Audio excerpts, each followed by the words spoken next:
Ang init ng panahon. No. Ang nasa kanilang mga bahay pa, natakot na lumabas at natatakot sa pandemya, natural lang yon. Kaya isip-isip naman, labas-labas na kami, nandito na. Basta, ano lang, be safe all the time sa lahat ng gagawin, sa lahat ng mga movements natin, lalo na yung mga mahilig.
Layo na kayo.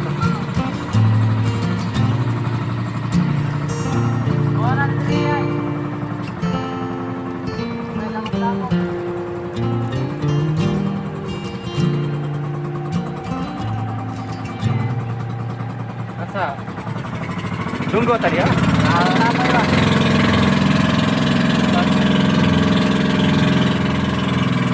Nama kay Corralo.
acting ka to. Carnasa Eco Park, I mean.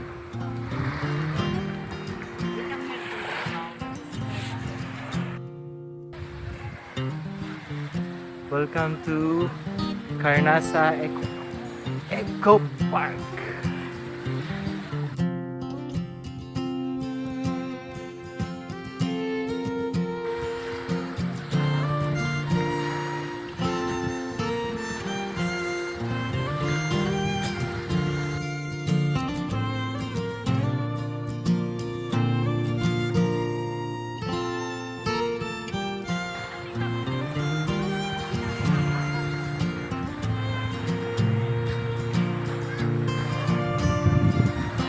Bilog ang mundo, guys.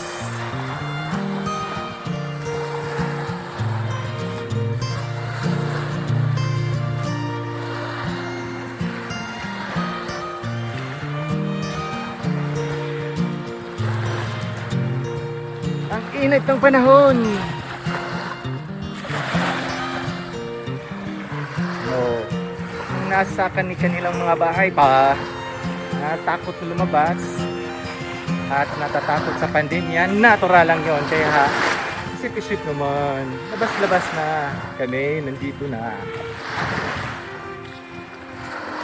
Basta, ano lang, be safe all the time sa lahat ng gagawin, sa lahat ng mga movements natin, lalo na yung mga mahilig maglagalag, mahilig pag-tour, gaya namin. Isip-isip din.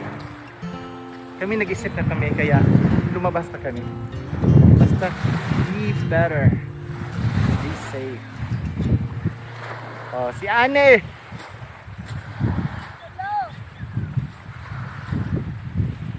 Ito yung nakikita natin sa mga commercial, Carnasa Eco Park, at yung mga, anong tawag dito, mga triangular cottages. Para siyang mga ano ng manok, mga bahay-bahay ng manok. Kaya nga Eco Park, naka-base din siya sa, para siyang farm, at 200 per night, per day ang stay, kung mag-stay ka dito. Yung sa mahilig mga adventure, mamaya punta tayo sa taas.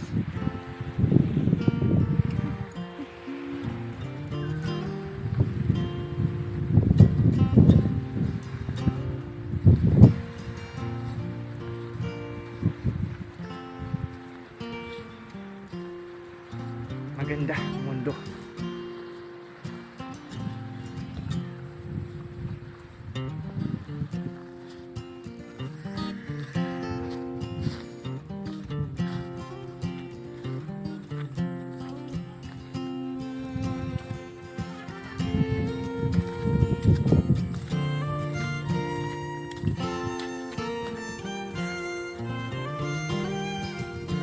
Tapos may lagoon.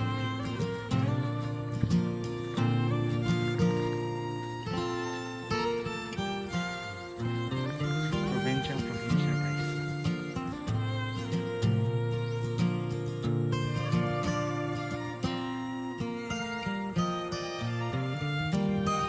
Sa mga bagong kasal, gusto mag-honeymoon, dito.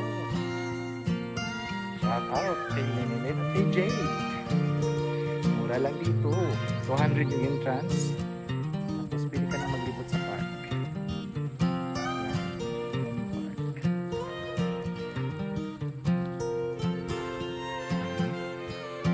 Tapos may restaurant doon sa dulo.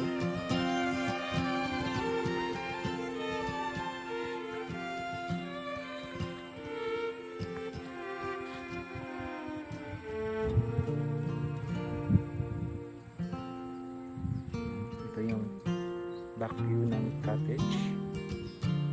It's only good for one.